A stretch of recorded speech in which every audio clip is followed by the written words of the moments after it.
Hello, everyone, and thank you for tuning in to the Liberty Report.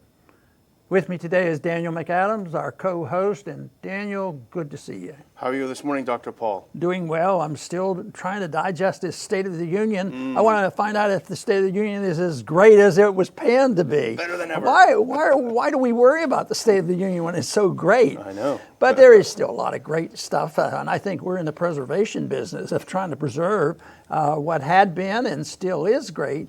But we have a lot of problems, and it takes a lot of gall to have a speech like that when we think about deficits.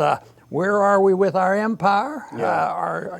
Who's running it? The Neocons, and is the military industrial complex still in charge? And all of us, you think, well, things aren't quite that rosy, and yet, you know, impeaching and throwing the president out of office hardly was the answer, you know, to the problems. You know, one of the things they were charging Trump with was, you know, obstructing Congress. Well, that might be a great idea. Yeah. You know, as if, you know, does that mean that if you can't obstruct Congress, you'd have to get rid of the veto, wouldn't you? You could never veto. You have to sign everything. That's true. I mean, the whole thing was so preposterous that, anyway, we want to talk today about the foreign policy. He talked not a whole lot about the foreign policy. Most of it was statistics that were directed towards showing that we were in great shape, which we challenged to a large degree, mainly because of the deficit overriding and the extent our empire is out there around the world. And that one thing is, I don't happen to believe everybody loves us. You know, I think, matter of fact, that's one of the things that's happening. I think we're losing the prestige. The more we fight for our empire, the more credibility we lose and the more resistance we have. So that is what we're facing. But he did mention a lot of foreign policy things, not in depth. But the one issue that caught my attention the most, even though there were a lot of them, it had to do with Venezuela. Mm-hmm. Because, of course, this has been recently in the news. And, of course, the policy we have, I consider atrocious. I think the socialists in charge of Venezuela are a detriment to the Venezuelans. I think it's miserable. I think something should be done. I think the Venezuelans should do it. Yeah. But all of a sudden, you know, we decide that Maduro's a really bad guy. He has to go, which is, if people say that, that's fine. But where did we get this authority to all of a sudden pick the next president? Yeah. Guaido. And you know, and people love it, you know. Well, they're bad people in running that government. We need to make them modern, make them Democrats and you know, free market people. But honestly, to pick the guy and say, here he is, and introduce him as the real president of Venezuela. Now, a lot of people, maybe the large majority of the people in this country might say, well, that sounds like a pretty good idea. But when you think it through, it's a bit of arrogance that is just going to stir up more trouble. And so far, everything the CIA has done and our government has done in Venezuela hasn't really accomplished very much. No, it's cost a couple bucks, though, that's for sure. Yeah. But here's the thing. All of the foreign policy things from the president's speech that we're going to point out today as being terrible, horrific, the Democrats will think are wonderful. So this is they will disagree with us. Both Republicans and Democrats, for the most part, will disagree with everything we say here because they both love the foreign policy of empire. But you're right; it was a comical moment when the hapless Juan Guaido stood up, you know, and was recognized by Trump, who's reputed to hate losers, and this is a guy who's a total loser. But here's what President Trump said. The U.S. is leading a 59-nation diplomatic coalition against the socialist dictator Maduro, an illegitimate ruler who brutalizes his people. Joining us is the true and legitimate president of Venezuela, Juan Guaido. Well, this is just objectively untrue. Like so much of his speech, it's objectively untrue. Even that little shred of credibility that he had with the regime changers a year ago is gone because he's no longer head of the National Assembly. So he has absolutely no legitimate claim to be even an interim president. But here's the thing. The U.S. can't even figure out who won in Iowa. right? Several days ago, yet we know exactly who won in Venezuela a year ago, and it's just comical. And you talk about the evil socialist dictator Maduro. Read the speech. It's one of the most socialist speeches I ever. This could have been given by FDR, I think. Every single turn of the speech is about the federal government's further and deeper involvement into our lives. So sorry, pot kettle black on socialism. Yeah, and your point about so many things that we'll complain about, supported by both the parties. One, was very emotional and very sympathetic. I see the person he called out more victimized than a hater of America, and that has to do with the family whose the father and husband went overseas many times. He's believing that he's spreading democracy and protecting freedom and our Constitution. All the propaganda, they probably feel very good about doing it, but then the surprise return to the family, that is really a little bit disingenuous to say the least. But somebody was looking at the applause meters, and that is when the Republicans and the Democrats did the most applause to applaud the militarism, and in a way you'd have to endorse the foreign policy. Yes, you can separate it to a degree. I mean, I was in the military and I was drafted, but I wasn't responsible for Vietnam, this sort of thing. And so there is a little bit of a separation there, but I think the making of the militarism, and hold it in such high esteem, I think that's dangerous, especially when our goal is more empire building than much else. I don't think that appointing the president of Venezuela is promoting liberty. And it's part of the empire building. And I guess we've been in Central and South America for a long time. Maybe we ought to try something new someday. Yeah, and the other thing that's unseemly is using U.S. military personnel who are killed or wounded in these ridiculous deployments overseas as props to back up a really idiotic foreign policy decision. And I'm thinking of when he blamed Soleimani for the death of an American soldier overseas by saying that he gave them this IED. This is something that's not true. It hasn't been proven. And Trump's whole rationale for killing Soleimani, that we were an imminent threat, imminent danger, he's going to attack us, that completely fell through. They all admitted it was totally fake. And now he's grabbing American soldiers that were killed and using them as props to justify an illegal assassination. That is unseemly. And I do challenge philosophically this blending together America first foreign policy and what we have. Because quite frankly, I don't think it's the best thing for the American people. I don't think it's the best thing for our liberties. I don't think that if you understand 9/11, that has been helpful to our liberties. Most of the demands and changes have been tax the American people and take away more liberty, have the Patriot Act passed and spend all this money. So it just doesn't fit the argument that this is America first. I think it's the military-industrial complex that is first. Yeah. And what was the statistic we saw today? There's $200 billion of weapons sales every year. But guess what? We're top of the heap. We got 80% of the business, and that's one thing that Trump is not bashful about. Matter of fact, some of his people who are very, very positive on Trump think this is great. That's why our economy is doing well. We spend more money on all this stuff. But he had a lot of spending in here. When he was passing out goods and services, and this is not going to address. Matter of fact, the last thing the Republicans and the Democrats wanted to hear was really bringing troops home and America's first interest come home.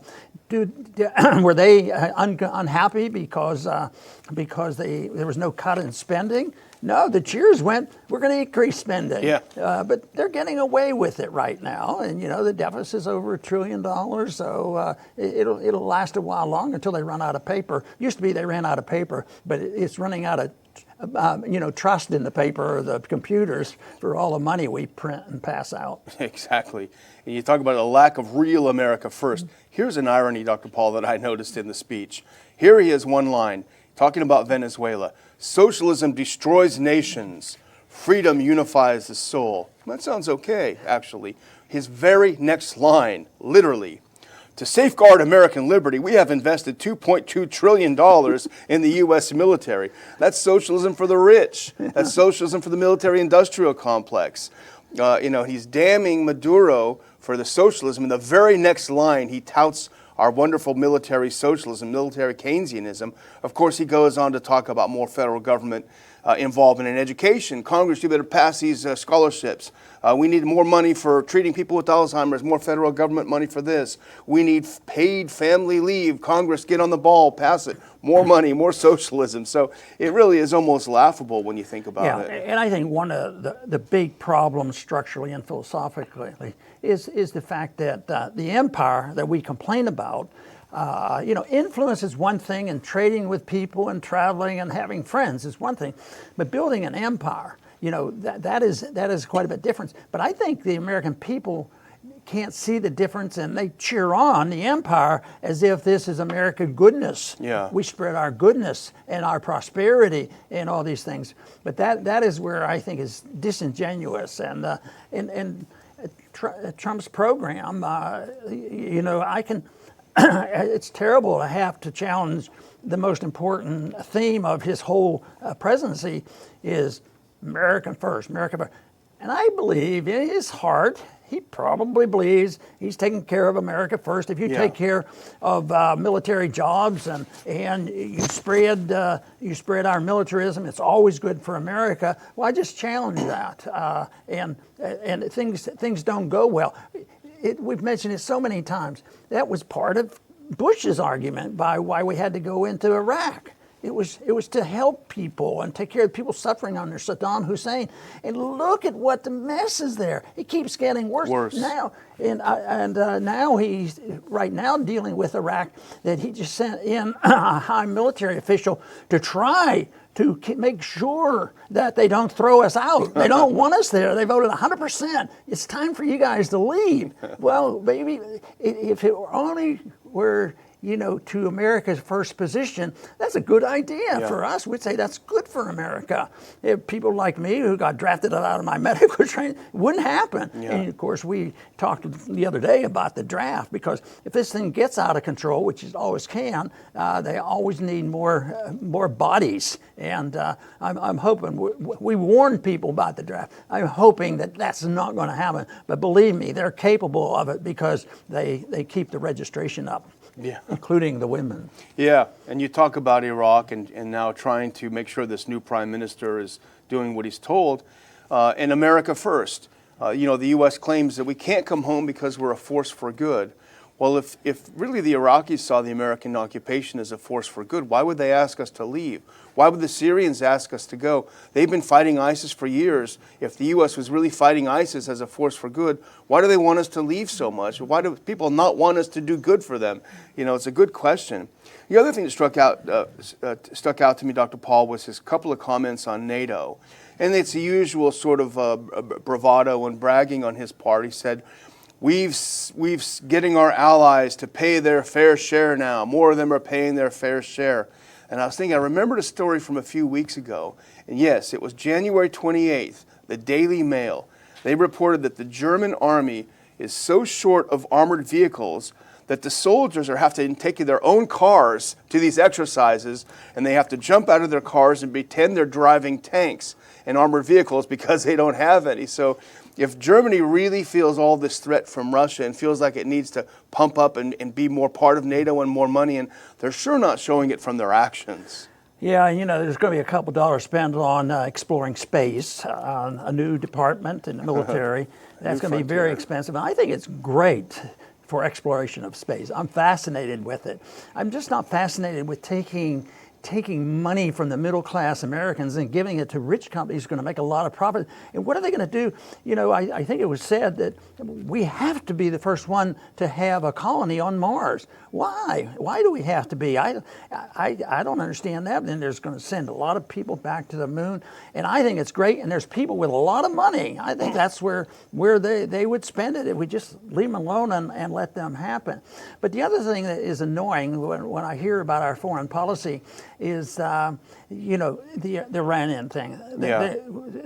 That drives our whole Middle East policy. We have Iran and claim that our policies have just preserved the peace. They were about ready to start a war with us, but we stopped it. They're surrounded by 150 or 200 nukes, and now what we have to do is we have to keep the ante up because we're continuing to make Russia look like an enemy. So we have to have subs that carry nuclear weapons. Yeah. Oh, they say these are little nuclear weapons. Nobody will baby even notice. nukes. And I thought, well, maybe that is better than the big ones. But you know what? It's probably worse because they're more likely to use them. There won't be total destruction of a city at one time, but if hostilities break out, somebody starts dropping these baby nukes on them, it could escalate. So the fact that we need nukes on our submarines and it's patrolling, the world, essentially, they're capable of doing this, is hardly a benefit to Americans. We're not protecting the Russians. The Russians are concerned, but they're reacting to what we do, just like the Iranians react, the Chinese react to us, and they have some very aggressive people. But I just don't see why we have to be in their face. And I keep making the one analogy, and a lot of people say it's a good one, is how would we react if we had somebody doing to us what we do to them? What if the Gulf of Mexico was flowing with Chinese submarines and the Russians were in the Chesapeake Bay? Yeah. It's just way blown out of proportion to how we should look at this, and it seems like too much money can be made with war. War propaganda and war profits is a powerful force. And unfortunately, no matter how they spin it on economic matters, it does not raise the standard of living for the middle class because they pay it with paper money and fiat money always diminishes the benefits of the middle class. And even though the numbers are great, there's some people who are still suffering and they're nibbling away. And when the downturn occurs, believe me, somebody's going to have to pay the bills. Yeah, indeed. Well, one of the problems I think Americans have, and maybe it's because of the excessive propaganda or the duopoly that governs the country, is our inability to look in the mirror and see things as they are rather than as we wish them to be. And I think this is nowhere more evident than Trump's talk about Iran. You started mentioning Iran, and his point on Iran could very, very well and more appropriately be aimed toward the U.S. foreign policy. He said the Iranian regime must abandon its pursuit of nuclear weapons, stop spreading terror, death, and destruction, and start working for the good of its people. And that's pretty good advice. I wish Trump would have taken it himself. But aren't they the ones who institute the greatest amount of terrorism around the world? That is what it said. But they don't have the statistics to back it up. No. But if you really want to look at it and look at the connection of 9/11, lo and behold, you find there are other countries. I think Saudi Arabia had a few things to do with that. Yeah, exactly. Well, someone posted this. It's not my original idea, but it's a pretty good one. It says, Trump gave a liberal speech, the conservatives cheered, and the liberals booed. So that tells you a lot about the state of American politics today. I will just close with the save the date message, and I hope by the beginning of next week we'll have things completely sewn up so we can give more details. But we're going to do a spring conference in Houston. I've alluded to it before. We've nailed down the date of May 23rd, the weekend before Memorial Day weekend. We're going to do it in Houston. We have a lot of great supporters, Dr. Paul, in Texas and in Houston and around us. We're certainly happy when people come from further away as well. It'll be a nice, fun, small conference. The topic is going to be the war on speech, which we're in the middle of, and we see a lot of it all around us. We're going to have some great speakers, Dr. Paul, and we'll have a great time. So May 23rd, mark your calendars. Very, very good. And sorting all this out is important because of the politics and the emotions. Because I have to admit, my emotions were against Jerry Nadler and Adam Schiff. I just couldn't adapt it. Even if some conservative libertarians are pointing out, well, yeah, they're really on the right track. And Mitt Romney said they're on the right track. I had no feelings for that. At the same time, I can't get jump up and down about our foreign policy and the deception that goes on, because I don't believe it's really truly for America first. I think the only thing that is American first is when we truly move toward liberty for the individual, and that we understand what that means. And that means strong endorsement and enforcement of the non-aggression principle. You can't hurt other people. You can't steal from other people. You can't lie to people. And you can't kill other people. And unfortunately, our government does a lot of that. All governments do it. And our governments do it. And when you look at our Secretary of State, who used to be in charge of the CIA, and listen to what he says, and admits he lies. I mean, that is atrocious. How can we say that the CIA should pick the next president of Venezuela? I say they shouldn't be in that business if you care about America first. I want to thank everybody for tuning in today to the Liberty Report. Please come back soon.